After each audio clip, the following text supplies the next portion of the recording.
네, 시청자 여러분 안녕하십니까. 충북 시사토론창의 구본상입니다. 오늘은 월간 뉴스 분석으로 함께합니다. 지난 한 달 동안 보도된 수많은 뉴스 가운데 대표적인 뉴스들 선정해서 전문가들을 모시고 다시 한번 짚어보도록 하겠습니다. 자, 오늘 함께해 주실 네 분을 소개해드리죠. 먼저 청주대학교 정치행정학 진재구 교수 나오셨습니다. 안녕하세요. 네, 반갑습니다. 그 옆으로 정일순 변호사 모셨습니다. 안녕하세요. 반갑습니다. 제 왼쪽으로 충북도의회 이수계 의원 나오셨네요. 네, 안녕하세요. 반갑습니다. 마지막으로 서원대학교 경영학부 신용환 교수 나오셨습니다. 네, 안녕하세요. 맞습니다. 자, 네 분과 함께 월간 뉴스 분석 본격적으로 시작하겠습니다. 첫 번째 영상부터 만나보시죠. 지난 4월 충주에서도 한 철거 업체가 계획서와 다르게 건물을 해체한 현장이 MBC 카메라에 그대로 잡혔습니다. 시청에는 잔재물을 쌓아 위부터 제거하겠다며 허가를 받아놓고 한 번에 무너뜨린 겁니다. 아니 침대 들어오는데 막 그러는데 나 집 싫어지는 줄 알았어. 어머 무서워. 난 또 깜짝 놀라서 현주랑 뭐 지진 났나 봐. 그러면 나왔네. 현장을 감독하고 보고해야 하는 감리가 퇴근한 뒤 벌어진 일. 철거 현장 바로 옆에는 이렇게 민가가 붙어 있지만 사전 안내나 대피 방송도 없었습니다. 주택가로 건물이 넘어갔다면 대형 사고로 이어질 수 있었지만 철거 업체에 부과된 건 과태료 300만 원이 전부입니다. 공사 현장은 식비 포함 1인당 하루 20만 원에 이르는 인건비, 기본 수십만 원이 넘는 중장비 대여비, 폐기물 처리비 등 매일 돈이 나가는데 한 번에 무너뜨리면 비용을 최대한 줄일 수 있기 때문입니다. 5층, 4층, 그다음에 또 3층까지 성토해놓고 잔존물 치우고 그러면 한 10며칠은 걸린다고. 그런데 한 번에 넘기면 이틀이면 충분하죠.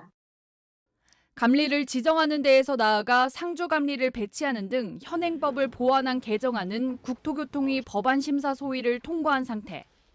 상임위와 본회의를 통과하면 공포 뒤 3개월 안에 시행될 예정입니다.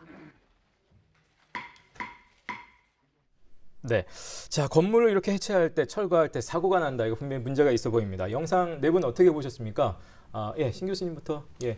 네, 지금 실질 구매력 기준으로 일본을 앞섰다라고 합니다. 국민 소득이. 그래서 선진국이다 이렇게 말하고 있는데 삼풍백화점이나 성수대교 붕괴 이후에 수많은 안전에 대한 대책, 또 안전에 대한 사회적 경종을 울리는 일들이 많이 있었는데 지금까지 이런 사태가 계속 반복적으로 발생하는 것을 보면 진정한 선진국이 무엇인가에 대해서 다시 한번 생각하게 됩니다. 네. 진 교수님 어떻게 보셨습니까? 예, 건축물 해체 철거 과정에서 그동안 누누이 이루어졌던 그 잘못된 관행과 불법들, 특히 이제 불법 하도급으로 인해서 경비를 줄이려는 그 욕구가 맞아 떨어진 것이라고 보이고요. 이런 것을 계기로 해서 해체 철거 과정에서의 그 기준을 어떻게 합리적으로 재정립할 것인가가 필요합니다. 너무 어렵게 만들어 놓고 사실상 지키지 않게 하는 것보다는 그 해체 과정에서의 그 상세한 요구사항과 이런 것들을 지역 주민에게 공지하고 그에 따른 그 부담을 건설업자에게 지우는 것이 불법 하도급을 없애는 길이라고 생각합니다. 네. 다른 두 분, 예. 네, 의원님. 저도 역시 이런 사고가 매번 지적되지만 문제점이 지적되지만 반복되고 있다라는 점, 특히 우리 사회의 안전불감증이 또 이번에 그대로 여실히 드러났다라는 점.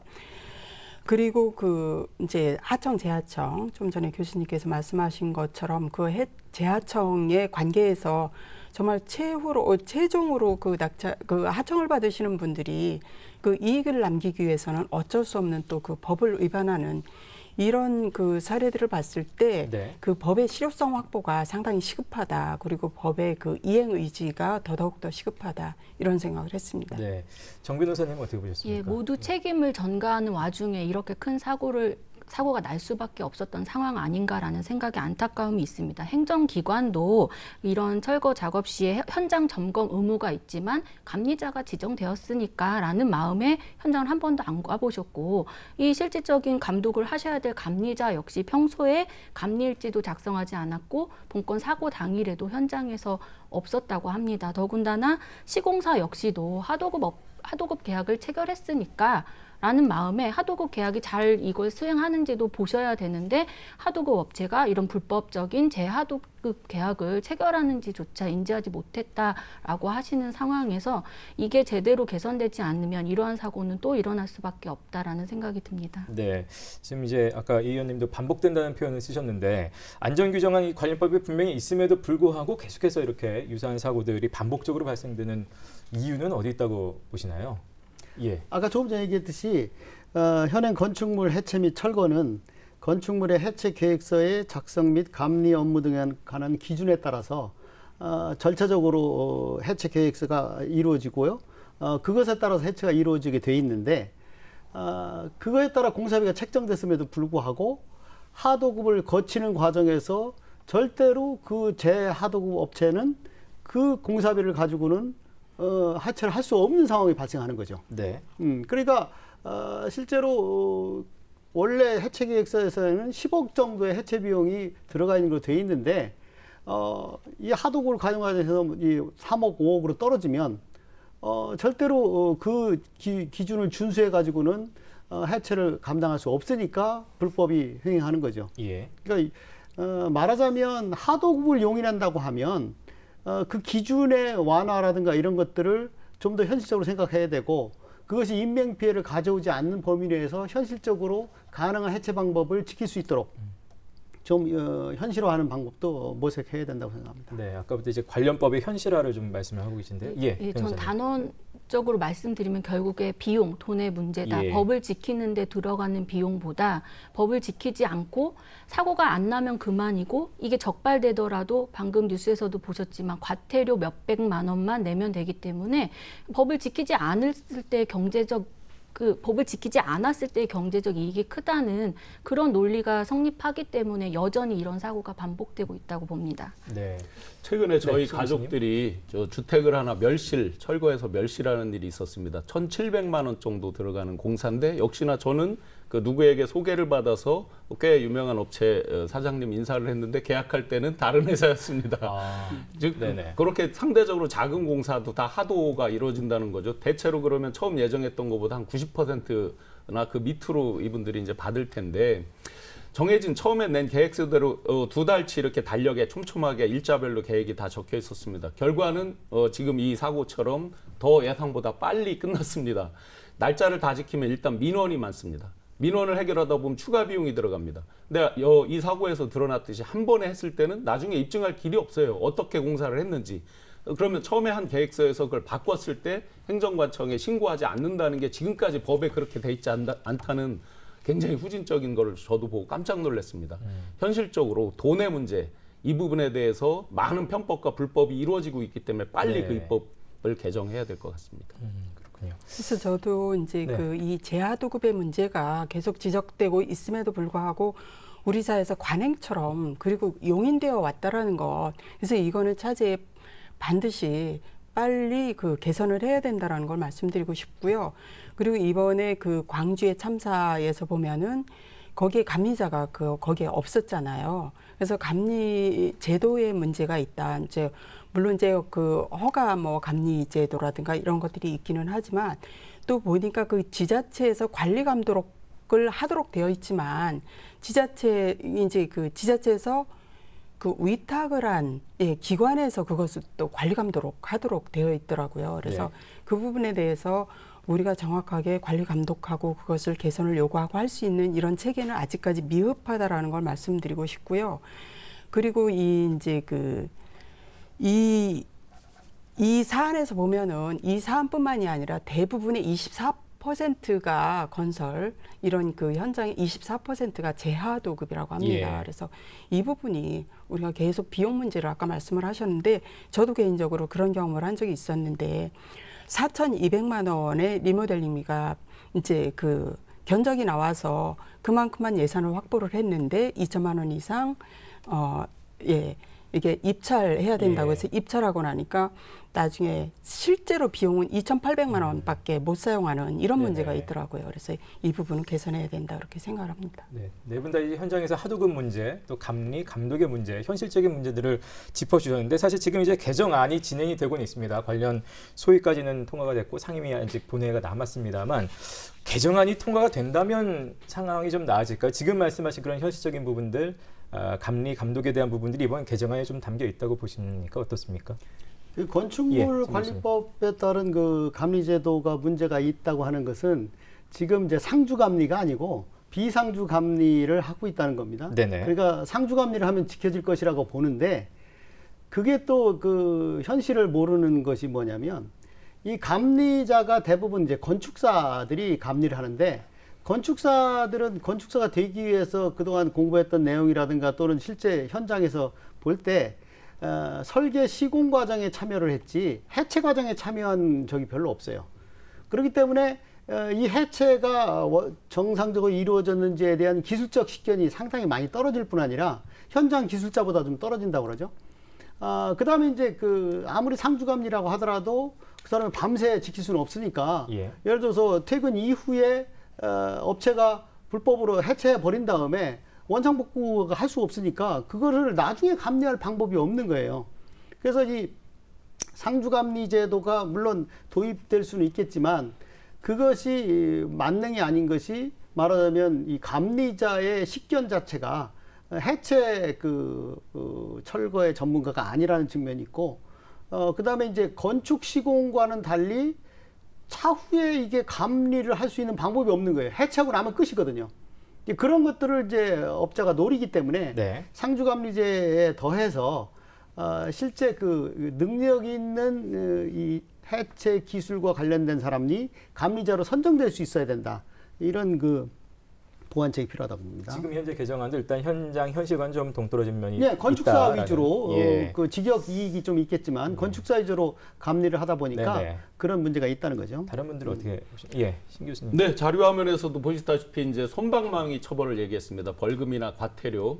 그런데 우리가 이번에 광주 참사 같은 경우도 업무상 과실치사, 업무상 과실치사죄를 적용하는 거잖아요. 그럼 업무상자가 들어가는 거에 있어서는 양별 규정이 굉장히 많거든요. 일반 기업 범죄에 있어서도 기업에도 물리고 그 사업주에게도 물리고. 근데 네. 지금까지 이런 아주 중요한 안전에 관한 거에서도 이런 것들이 미비됐다는 거는 아쉽고요. 지금이라도 사업주에 대해서 그러면 강력하게 물리는 거. 네. 거기 하나 더 해서 아이디어로 본다 그러면 연대 책임 물리는 것도 많습니다. 그렇다면 인허가서부터 시작해서 감리, 철거까지. 그러면 그분들을 만약에 같이 연대 책임을 물린다고 하면 이렇게 허술하게 하지는 않을 것 같거든요.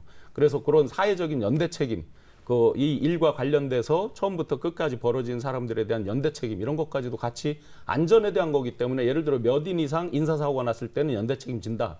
이런 규정도 다시 생각해 볼 수 있을 것 같습니다. 그러니까 지금 이제 논의되고 있는 개정안에는 그런 내용이 없고 네. 담겼으면 하시는 네. 말씀이시고요. 네, 이 저도 사실은 자치단체가 그 수많은 공사 현장을 다 관리 감독하기는 쉽지 않잖아요. 그래서 저는 대부분의 공사 현장에 이런 사건에 있어서 가장 근본적인 책임은 원청에 있다. 근데 이번에도 원청은 별로 책임지는 모습을 보이고 있지 않고요. 철거업체나 감리사나 이분들이 이제 처벌을 받고 이제 구속되어 가는 모습. 그것도 여론이 워낙 악화되어 있으니까 지금 바로 구속하고 이렇게 하는데 그래서 그렇게 해서는 해결 가능성이 없다. 그래서 원청의 이행 의지가 상당히 중요하고요. 관리 감독의 책임은 원청에서 갖고 있어야 되고 이제 좀 전에 이제 신 교수님께서 말씀하신 것처럼 저는 그분들이 얻는 이익에 비해서 처벌 수준은 너무 미약하다. 네. 500만 원의 과태료라든가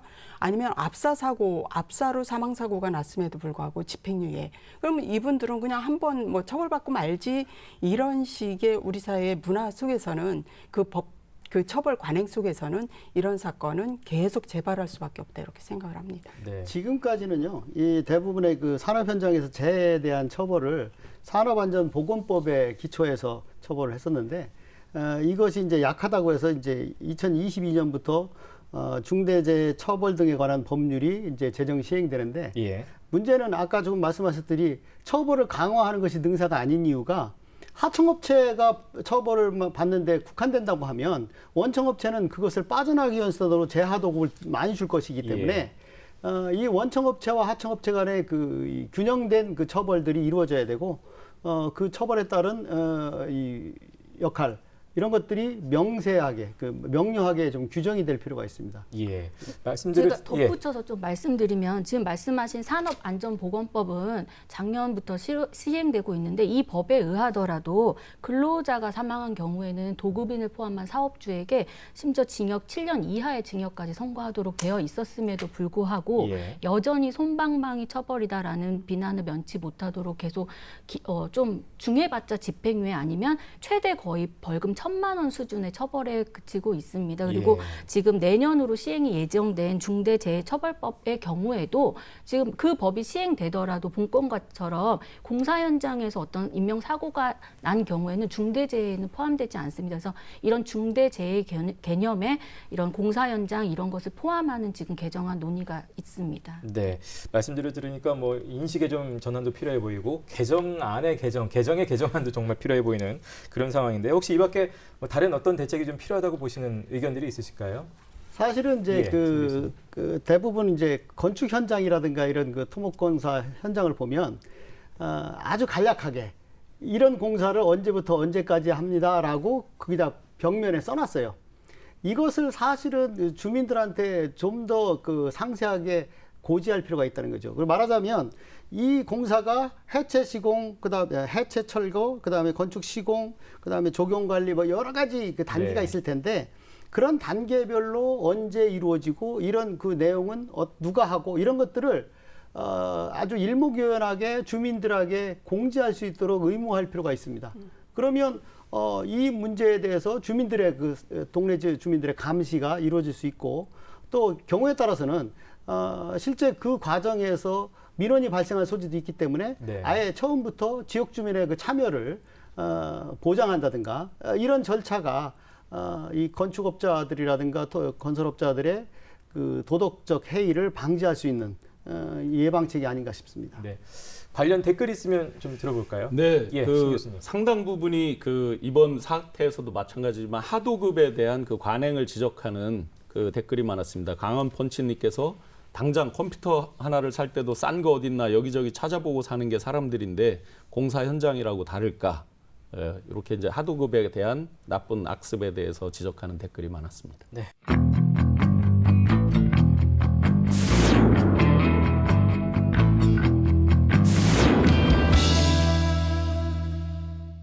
숨진 여학생의 50대 계부가 딸의 친구를 성폭행한 혐의로 5달 만에 구속됐습니다. 의붓 딸을 학대한 의혹에 대해서도 수사를 받고 있습니다. 딸 친구의 고소로 올 초 수사가 시작됐지만 영장이 3차례나 반려되는 과정에서 심적 고통이 컸던 두 학생이 극단적인 선택을 한 것으로 추정됩니다. 수사기관과 아동학대 전담기관, 교육당국의 부실한 대응 체계가 빚은 사회적 참사라는 자성의 목소리가 높아지고 있습니다. 성폭력과 아동학대 의혹 사건에서 기본적으로 지켜졌어야 할 가해자와 피해자 분리 조치는 이뤄지지 않았습니다. 피해 학생 보호를 위해 학교와 수사기관의 공조도 없었습니다. 학교 내 상담 시스템이 있었지만 사생활 보호를 이유로 작동하지 않았습니다. 경찰은 사건 당일 행적을 재구성해 여중생들의 동반 투신과의 직접적인 연관성에 대해서도 수사를 확대하고 있습니다. 네, 정말 안타까운 뉴스입니다. 일단 영상 뉴스 어떻게 보셨는지 이 의원님부터 좀 들어볼까요? 대부분 이런 사안들이 이제 드러나면 또 뉴스에 보도되면 모두들 경악하죠. 그리고 이제 가해자를 막 상당히 비난을 합니다. 그럼에도 불구하고 매번 또 이 사건 또한 이런 유사한 사건 또한 재발된다라는 데 문제가 있고요. 그리고 사실 성폭력 피해자 중에 한 80% 피해 사건 중에 80% 이상이 평소에 아는 사람에 의해서 또는 아주 아는 사람 중에도 가장 많은 비율은 친인척이나 친족에 의해서 일어나는 경우가 많이 있습니다. 네. 그래서 그 피해자가 드러내기가 힘들은데 그 피해자가 드러낸 피해자조차도 보호하고 안전하게 보호하지 못했다라는 것, 이 부분에서 우리가 사회적 타살이라고 이제 지적을 하고 있는 부분입니다. 예. 예, 신 교수님. 네, 두 딸을 둔 그 부모로서 정말 안타까운 마음입니다. 또 부끄러운 마음입니다. 우리가 수많은 위클래스를 포함해서 제도를 아무리 많이 가지고 있으면 뭐 하겠습니까? 그동안 또 이론으로 뭐 깨진 유리창의 법칙이다, 방관자 효과다, 수많은 이론들을 대면서 제도를 보완한다, 그 요란을 떨었는데 막상 현실에서는 어떤 그런 공동체적으로 해결해 나갈 수 있는 이런 기능들을 하나도 작동시키지 못하고 아직도 여전히 허술한 사회 안전망으로 인해서 이런 결과가 나타나야지만이 그때 가서 요란을 떠는 사후 약방문 정도의 어떤 처방, 땜빵 이렇게 하고 또 잊어버리는 이런 우리 사회가 아직도 이렇게 안전망에 허술한 것에 대해서 참 부끄럽습니다. 네, 신 교수님. 이 기본적으로 이 사회적 약자라고 쓰이는 장애인, 미성년, 노인, 여성들에 대한 어떤 피해가 발생했을 때 그 피해를 구제해 줄 수 있는 공권력을 가진 기관들이 그 피해자가 피해를 명료하게 호소할 때만 그게 개입하는 것이 문제라는 거죠. 사실 사회적 약자 중에 지적장애인이라든가 미성년자 같은 경우에는 오히려 자기 피해를 명료하게 호소할 수 없는 상황인 경우가 많습니다. 아까 말씀드린 친인척 간의 관계에 의한 폭력이라든가 예. 또는 지적장애인 같은 경우는 자기가 피해 사실조차도 명료하게 권력기관에 호소할 수 없는 상황이기 때문에 그런 경우에는 이 공권력을 가진 기관들이 좀 더 적극적으로 개입하는 그런 관행이 만들어져야 되고 그런 것을 통해서 사회의 경종을 울려주는 그것이 필요한데요. 두 가지가 있어요. 하나는 그런 소위 아주 약한 지적장애인이라든가 미성년에 대한 폭력이라든가 이런 것에 대한 양형 기준을 아주 극단적으로 강화시킬 필요가 있고요. 또 실제로 대부분의 수사 과정에서 피해자에 의존한 수사 관행이 없어져야 됩니다. 피해자가 나 어떤 피해를 당했다라고 하는 것을만 가지고 기초해서 모든 피해자를 구제할 수 없는 것이 아까 말했듯이 피해자가 자기 피해를 명료하게 호소할 수 없는 상황이라면 이 가해자라든가 그 주변 사람들에 대한 수사를 통해서 좀 더 적극적으로 피해 구제를 할 수 있는 능동적인 그 공권력 기관들이 탄생이 돼야 된다 이런 생각입니다. 네, 변호사님. 예, 저는 법조계에 있는 사람으로서 이 사건에 대해서 사실 피해자를 보호하기 위한 제도는 지금 사실 그게 모자랐다고 보지는 않습니다. 근데 예. 뉴스에서도 보셨듯이 그게 유기적으로 공조관계가 이루어지지 않은 부분에 대해서 안타까움이 있고 진 교수님 말씀하신 대로 사회적 약자라고 보는 미성년자, 여성, 장애인 이런 경우에 특히 아동학대라든지 성폭력 범죄가 일어나면 피해자 국선제도라는 것이 있어서 이런 경찰 고소 단계부터 피해자 조사를 받을 때도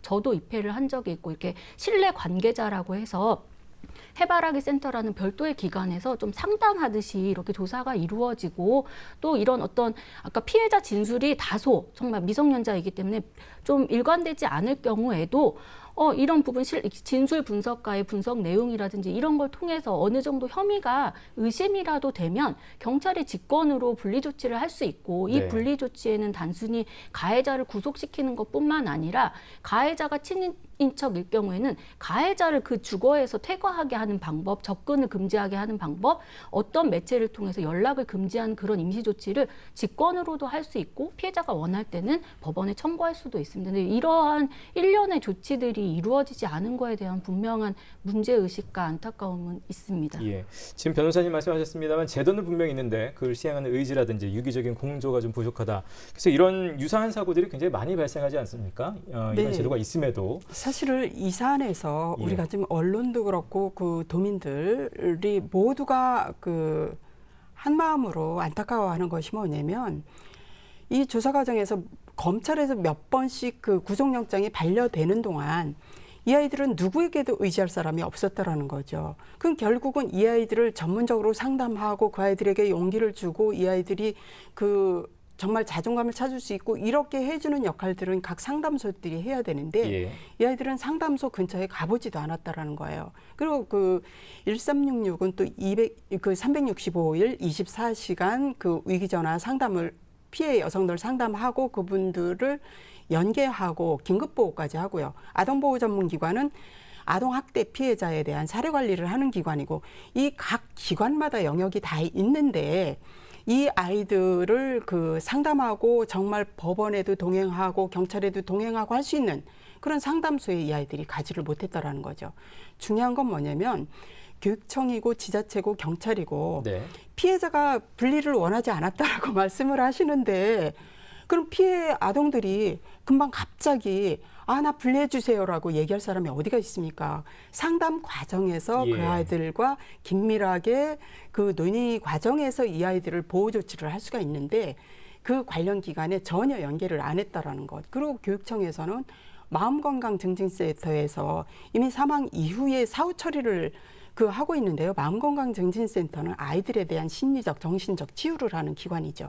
그래서 완전히 거기에 대한 예산도 막대합니다. 이런 피해자 지원하기 위한 예산 네. 전혀 돌아가지 않았다. 이 부분은 반드시 개선해야 된다. 그리고 기관 간의 어떤 장벽을 허물어야 된다. 자기네가 해결할 수 없는 예. 사건도 그냥 붙들고 있는 문제는 개선해야 된다. 이렇게 말씀드리겠습니다. 네. 그러니까 시스템도 있고 뭐 다 지원 체계는 있습니다만 이런 것들이 유기적인 공조, 특히 이제 현장에서 정확하게 그런 것들을 인식할 수 있는 더 세밀한 대처들이 좀 필요하다는 지적들이신데요. 자, 이런 것들 위해서는 어떤 변화 좀 필요하다고 보십니까? 사전에 막을 수 있는 시스템도 있어야 될 것 같고 네네. 뭐 대처에 대한 것도 있어야 될 것 같고. 사전에 이제 보면 이런 각종 성폭력이나 가정 학대 이런 것들은 아주 가까운 곳에서 은밀하게 이루어지는 거잖아요. 밖에서 잘 모르는 거잖아요. 그럼 우리 사회가 공동체적 기능이 형해와 해체된 지가 꽤 오래됩니다. 그렇다고 보면 앞으로도 이게 문화적으로 무슨 뭐 옛날처럼 남의 집 담장 너머를 알 수 있는 시대가 아니지만 이 공동체적 기능을 어떻게 부활시킬 거냐, 지역사회 단위별로 어떻게 그런 기능을 강화할 거냐에 대한 논의가 또 활발히 있어야 될 것 같고요. 그다음에 아까 이제 대부분 공조 연계 체계에 대해서 말씀을 하셨습니다. 학교 단위의 위클래스, 교육지원청의 위센터, 또 도교육청까지. 그런데 이게 개인정보보호라는 이유로 이게 다 차단이 돼 있는 거잖아요. 바로 직보를 하지 못하게 돼 있다는 거 아니에요. 네. 그럼 아무리 이게 체계가 갖춰 있으면 뭐 하겠습니까? 그러면 피해 학생 입장으로 보면 한 번 조사받은 걸 또 딴 데로 가면 다시 또 똑같은 걸 받아야 돼요. 경찰로 가면 또 똑같이 받아야 돼요.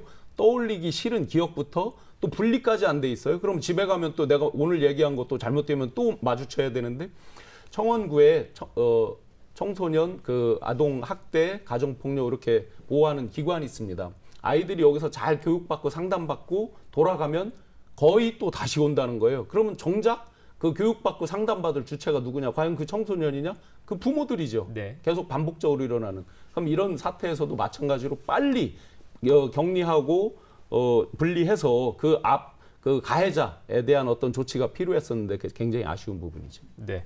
자, 이 사건은 지금 현재 국민적인 관심을 받고 있습니다. 여중생 아버지를 엄벌해달라는 국민 청원도 20만 명을 넘어서 있는 상황인데 앞으로 이제 어떻게 좀 해결이 돼야 된다고 보시는?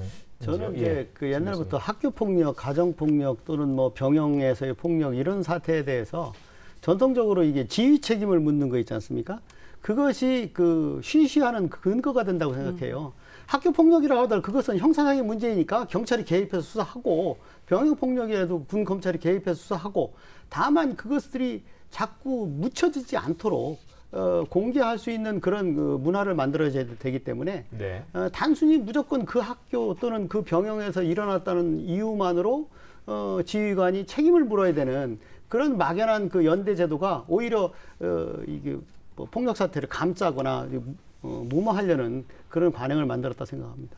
예. 아까 신 교수님 말씀하신 것 중에 이제 보고를 못했다라고 말씀을 하신 거는 전 기관들의 그냥 책임 회피라고 생각을 하고요. 교육청이나 교육부에서 이미 성폭력 피해자 지원을 위한 매뉴얼이 나와 있고 네. 직보하도록 즉각 보고하도록 되어 있습니다. 그리고 사실 개인정보보호법에 의해서 보고를 못했다라는 건 핑계에 불과하고 그 매뉴얼을 지키지 않았다라고 지적하고 싶습니다. 예.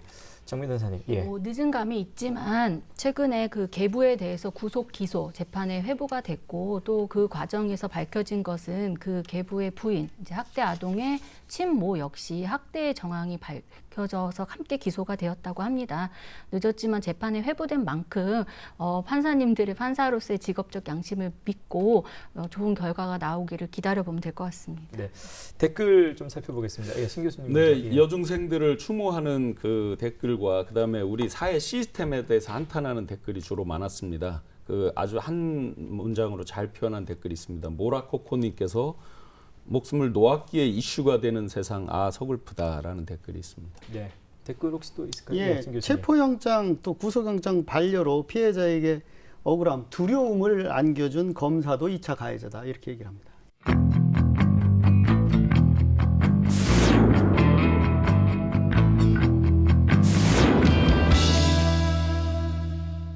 충북 도의회 상정된 생활임금 조례안은 2개, 도와 도산하기관 근로자 등에 적용되는 조례안이 주민 발의로 제출됐고 교육청 근로자에 적용되는 조례안은 별도로 최경천 도의원이 대표 발의했습니다. 충북 도의회는 이번 정례회에서 심사에 들어가지만 다음 회기로 넘겨질 가능성을 배제하지 않고 있습니다. 도 생활임금 조례안이 적용 대상을 도의 용역을 제공하는 민간업체까지 포함해 적합한지를 놓고 의견이 엇갈리고 있기 때문입니다. 충청북도는 민간업체에 의무를 부과하는 것은 법률 위임이 없어 불가능하다며 생활임금 자체도 현 시점에서는 타당하지 않다는 의견서를 제출했습니다. 상대적으로 기업체나 아니면 소상공인 이런 분들하고 형평성 문제 때문에 상대적 박탈감 이런 문제 때문에 문제가 있다.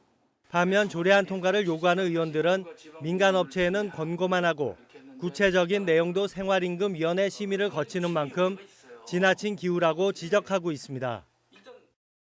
네, 자 생활임금 조례 관련한 뉴스가 되겠습니다. 생활임금이라는 말도 굉장히 지금 생소하게 느끼시는 분들이 많을 것 같아서요. 이 부분에 대한 설명부터 좀 듣고 넘어가야 될 것 같은데 이건 신 교수님께 좀 부탁드리죠. 네, 예. 최저시급은 다 아시죠. 이제 너무나 익숙해져 있어서 8,720원 최저시급에서 월에 약 한 183만 원 꼴 정도 되는데요.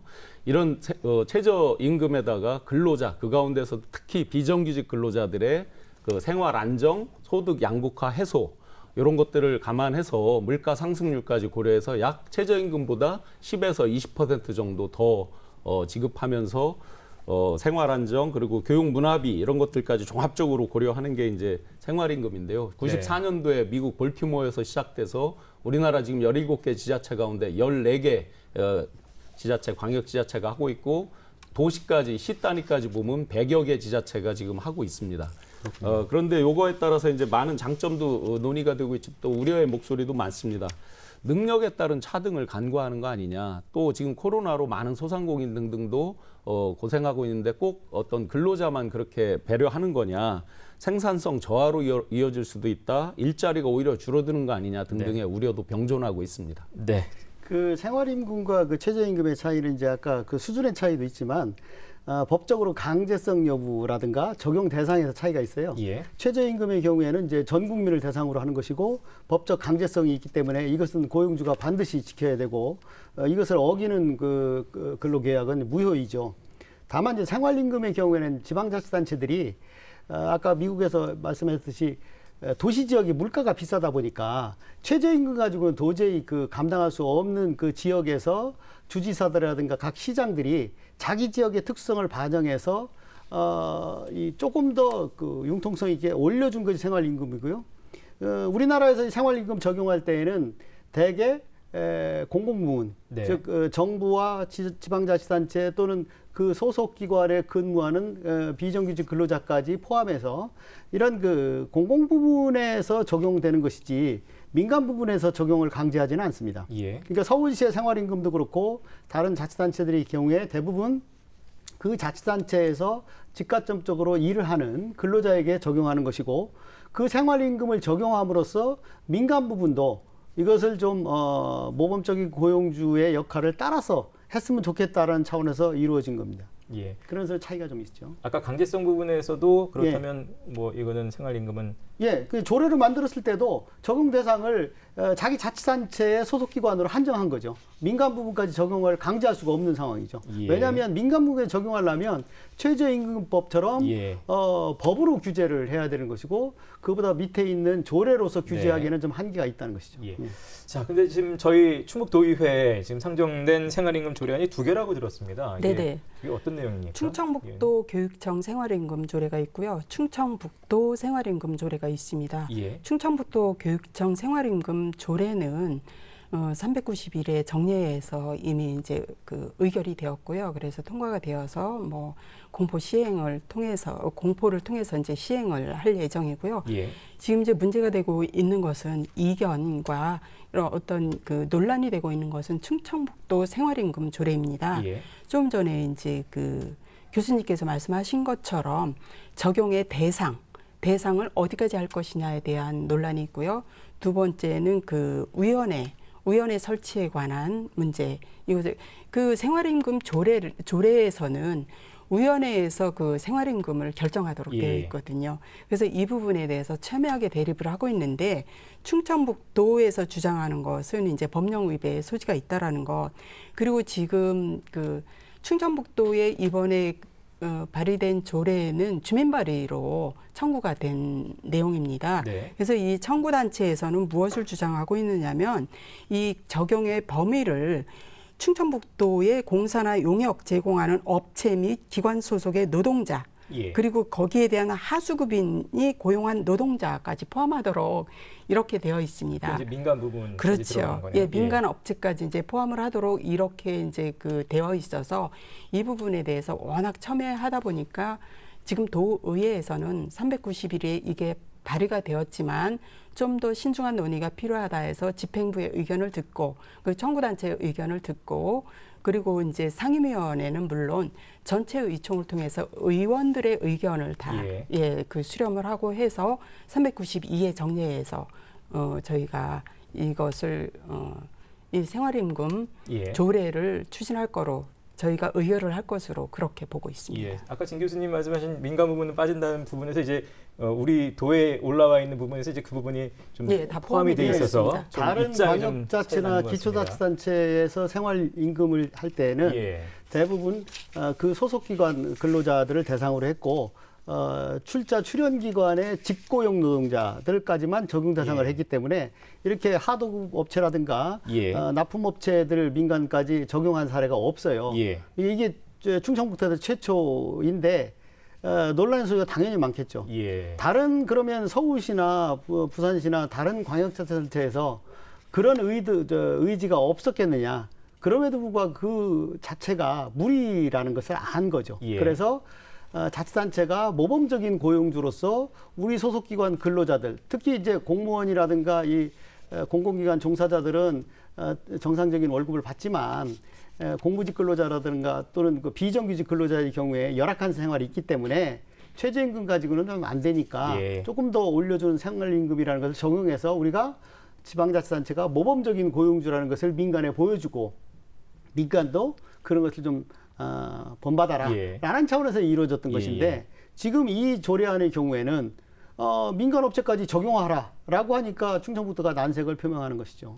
지금 이제 도와 이제 노동계 쪽의 입장차가 가장 중요한 부분이 바로 이 부분이 될 것 같습니다. 다른 부분들은 어떻게 생각하시나요? 그러니까 그럼 다른 시도들은 시행을 이미 하고 있는데 왜 여기서만 문제되느냐라고 보셨을 때 그 말씀하신 대로 이제 대부분은 뭐 포함이 되어 있는 경우에도 위원회를 통해서 적용 여부를 결정하도록 되어 있고 이 부분에 관해서 현재 판례는 없습니다. 왜냐하면 이제 적용이 되면 수혜를 받는 거기 때문에 뭐 위법성을 다투시는 분들은 없을 것 같은데 2014년도에 천안에서 이런 똑같은 생활임금 조례를 만들면서 법제처에 유권 해석을 요청을 한 바가 있는데 당시 법제처의 답변이 민간 업체의 경우에는 그 근로자의 임금 협상이 자율적인 부분이지 그것이 최저임금 이상을 줘야 한다는 부분을 강제할 수 없고 때문에 이것은 지자체의 자치사무가 아니다. 조례 대상이 아니다라는 유권 해석을 한 바는 있습니다. 근데 본건에 관해서는 더 문제가 되는 것이 이게 주민 발의로 이루어졌기 때문에 이제 도에서는 이것을 수리할지 각하할지 수리해서 의회에 올릴지 아닐지 아니면 법 위반 사항이 있으면 각하를 해야 되는 것뿐이지 도에서 수정을 해서 도의회에 올릴 수는 없기 때문에 문제가 되는 것인데 이미 한 차례 이 시민단체에 수리하겠다라는 통보를 해놓고 다시 뭐 공청회를 연다던가 이런 말씀을 하시고 계시기 때문에 이미 어느 순간에 그런 행정청의 견해가 있었는데 이것을 지금 이제 좀 번복하는 과정에서 더 잡음이 커지는 상황입니다. 양측의 주장 핵심적인 차이 뭐 이미 다 말씀 주셨지만 아주 쉽게 간단하게 한번 다시 요약해 보면 과연 민간 부분까지 교육청 건은 지금 빨리 통과된 게 민간 부분이 아예 처음부터 빠져 있었기 때문에 아주 심플했고요. 근데 이제 충북도에 올라간 조례는 민간 부분에 대해서 과연 적용할 수 있느냐인데 반대편 주장도 일리가 있습니다. 이게 강제 규정이 아니거든요. 서로 어떤 합의에 의해서 할 수 있기 때문에 상관이 없다. 두 번째는 그러면 합의에 의해서 했을 때 이 근로감독이나 세부 내용에 대해서 감독을 할 수 있느냐인데 지방자치법에서는 그걸 할 수가 없게 돼 있고 근로기준법은 우리가 지방에서 바꿀 수 있는 게 아니고 그렇기 때문에 충북도에서는 이건 쉽지 않다라고 말을 한 거고 주장을 한 거고 반대편에서는 서로 내가 하겠다고 합의해서 받아들였기 때문에 그건 감독할 수 있는 거 아니냐라고 이제 주장을 하는 거거든요. 다 양쪽의 주장이 다 일리가 있습니다. 어느 쪽이 옳다 그러다라고 일률적으로 말할 수 없습니다. 그래서 이게 평행선을 달렸는데 결국 여기서 아주 최고의 합의점이 하나 나왔잖아요. 아까 진 교수님 말씀하셨지만 서울, 부산 다 생활임금위원회에서 구체적 적용 대상을 범위를 결정합니다. 그런데 지금 계속해서 민간 부문은 똑같은 이슈들이 있는데 민간 부문이 적용된 사례가 없습니다. 네. 아마 이제 어떤 특정 케이스에 앞으로 생길지 모르겠죠. 그러니까 저희 충북도 굳이 어느 한쪽이 일방적으로 옳다 그러다가 아닌 상태에서 접점을 찾는다면 충분히 그런 위원회를 통해서 찾을 수 있지 않을까 생각합니다. 사실은 이게 이제 노동계의 전략인데요. 가장 그 도세가 약한 충청북도를 타겟으로 해서 주민 그 청구로서 생활임금위원회를 만들고 생활임금 조례를 만들고 그것에서 민간의 적용을 강제할 수 있는 것을 시범상으로 만들면 다른 자치단체에 확산할 수 있다는 의도가 깔려 있어요. 근데 사실은 충청북도가 그런 역량이 있느냐? 과연 그 타겟이 돼가지고 논란의 중심에 설 수 있느냐? 제가 보기에는 그럴 필요는 없다고 생각해요. 그러니까 만약 이것을 각하하지 않고 만약 받아들인다고 하면 다른 자치단체처럼 생활임금위원회를 만들어서 거기서 심사를 하되 다른 자치단체의 동향을 따라가는 것이 오히려 무리수가 없는 방법이라고 생각합니다. 네, 사실은 이제 그 경기도 타 시도 같은 경우는 14개 광역에서 지금 생활임금 조례가 이미 제정이 되었고요. 그 경기도 같은 경우 그 아까 변호사님 말씀하신 것처럼 법에 상위법에 저촉된다라는 이유로 도지사가 2014년도에 이제 이걸 제소를 했었습니다. 근데 이제 도지사가 바뀌면서 그 제소를 취하를 했고요.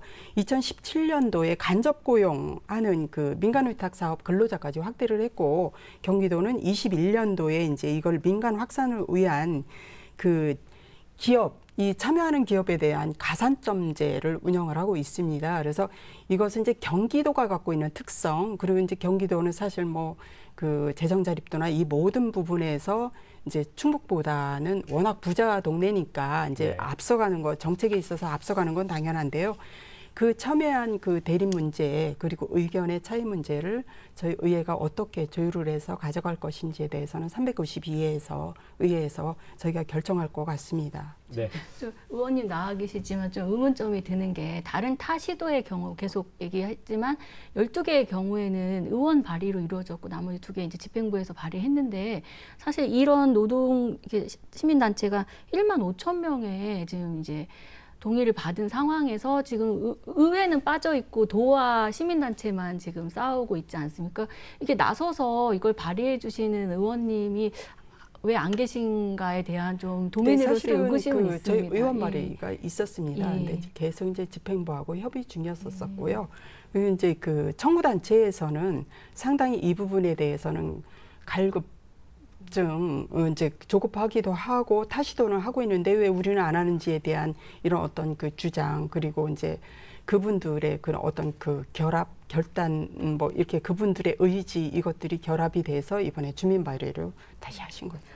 이 대목에서 이제 충북도의 그 행정 처리의 미숙함에 대해서 하나 지적하지 않을 수 없을 것 같습니다. 아쉬움이 많이 남는 대목인데요. 주민 자치의 3대 요건 중에 가장 우리가 핵심으로 보는 주민 발의로 시작이 됐잖아요. 주민 발의는 조례까지 상정을 할 거냐 말 거냐 기초 심의 단계에서는 딱 하나밖에 없습니다. 수리냐, 각하냐. 아까 말씀해 주셨죠. 의원 발의는 수정 발의도 되지만 이게 주민 발의는 수정 발의가 없습니다. 그 단계까지는. 근데 처음에 행정자치국에서는 이미 접수해서 올린다. 라고 이제 답을 줬다가 얼마 있다 경제통상국에서 다시 재심의를 해야 된다. 이렇게 이제 됐거든요. 마치 조삼모사 하듯이 행정이라는 게 안정성이 최우선인데 그런 부분에서는 아쉬움이 많이 남습니다. 집행부가 민감한 조항의 파괴력을 잘 파악 못한 거죠. 그 민감한 조항의 파괴력을 파악 못한 거예요. 뒤늦게 알은 거죠. 자, 뭐 해당 관련 댓글 있으면 저희 듣고 마치도록 하겠습니다. 이 양쪽의 팽팽한 입장들입니다. 그런데 이제 뭐 요새 코로나가 이렇게 많이 창궐되고 하면서 소상공인들 이런 우려도 같이 해서 된 댓글들이 생각보다 많습니다. 최땡현님께서 임금 격차 때문에 노동자들끼리도 갈등하게 되지 않을까 걱정입니다라는 댓글이 있습니다. 네, 자 오늘 함께해 주신 네 분 감사드리겠습니다. 고맙습니다. 네. 자 오늘 월간 뉴스 분석으로 함께했습니다. 저희는 계속해서 지역의 문제를 더 깊이 있게 들여다보고 대안을 찾기 위해서 노력하겠습니다. 충북 시사토론장 월간 뉴스 분석 마치겠습니다. 고맙습니다.